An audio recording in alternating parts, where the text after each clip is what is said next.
Hi. After long time நான் இந்த video make பண்ணுறேன்.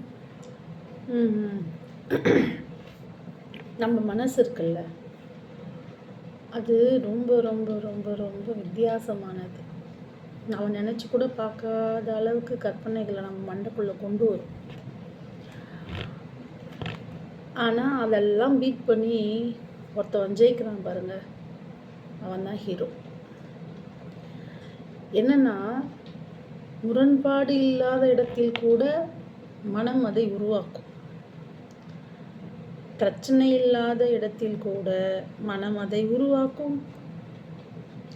மனதால் பிரச்சனைகள் இல்லாமல் இருக்க முடியாது. அதன் உணர்வூட்டமே பிரச்சனை தான். முரண்பாடு, சண்டை, எதற்குமற்ற தன்மை, பணம் இவற்றோடு வெகு சுகமாக உணர முடிகிறது.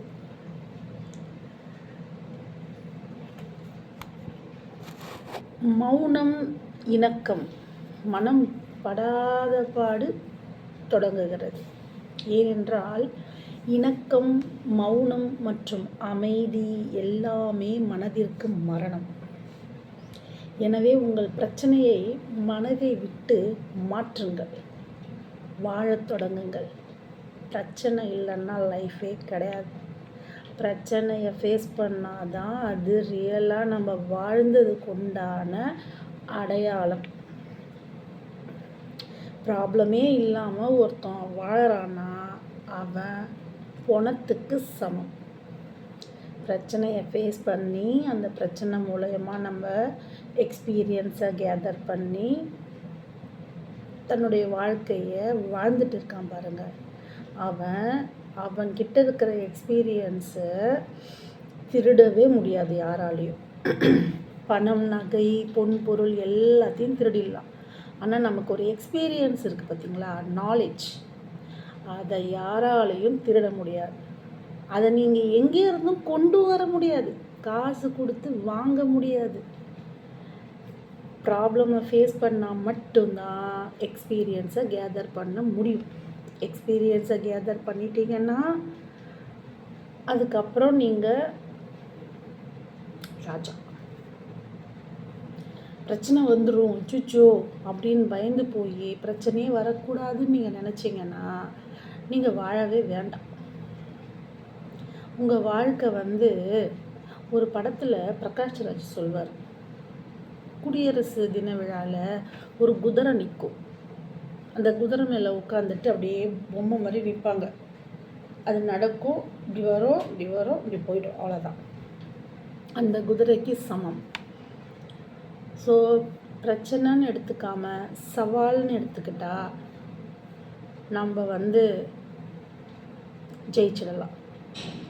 என்னால் இத்தனை நாள் வீடியோ போட முடியாததுக்கு நிறைய சவால்கள் இருந்துச்சு, இன்னமும் இருக்குது. முடிஞ்ச வரைக்கும் பார்த்துட்டு எக்ஸ்பீரியன்ஸ் பண்ணிவிட்டு இது மாதிரி அப்பப்போ உங்களை மீட் பண்ணுறேன். பிடிச்சவங்க பார்க்கலாம், பிடிக்காதவங்க ஆல்ரெடி கிட்டத்தட்ட நிறைய பேர் அன்சப்ஸ்கிரைப் பண்ணிட்டாங்க. So I don't care that. இனிமேல் பண்ணாலும் எனக்கு அதை பற்றி பிரச்சனை இல்லை. யாரோ சிலர் மனசு நொந்து வீழ்ந்து என்ன பண்ணுறது நெக்ஸ்ட்டுன்னு தெரியாமல்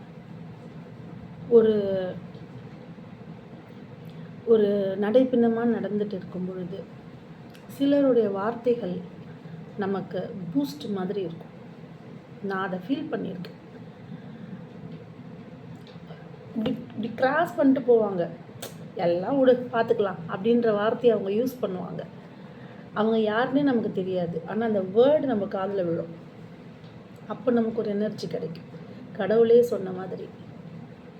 ஸோ அந்த மாதிரி சமயங்களில் உங்களை சுற்றி இருக்கிறவங்கள அப்சர்வ் பண்ணுவாங்க. அவங்க பேசுகிற வார்த்தைகள் உங்களுக்கு வழிகாட்டும். அது மாதிரி ஸ்க்ரோல் பண்ணிட்டு போகிறவங்களுக்கு என்னுடைய இந்த வார்த்தையும் ஏதோ ஒரு வகையில் மனசை சாந்தப்படுத்தி, ஏதோ ஒரு வகையில் நமக்கு இன்னும் லைஃப் இருக்குதுன்னு நினைக்க வச்சு, ஓ இதெல்லாம் இருந்தால் தான் வாழ்க்கையா அப்படின்னு புரிய வைக்குதுன்னா அது எனக்கு சந்தோஷம்.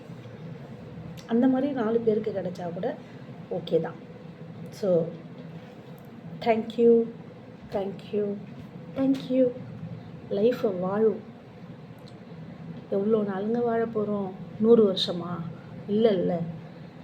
எவ்வளோ நாள் நம்மளை கடவுள் வச்சுருக்கணும்னு நினைக்கிறாரோ அவ்வளோ நாள் இருக்க போகிறோம். இருக்க வரைக்கும் சந்தோஷமாக இருப்போம். கட்டுப்பாடுகளோட ஒழுக்கமாக சந்தோஷமாக வாழறதுனுடைய அந்த மன நிம்மதி வேறு எதுலேயுமே இல்லை. தேங்க்யூ.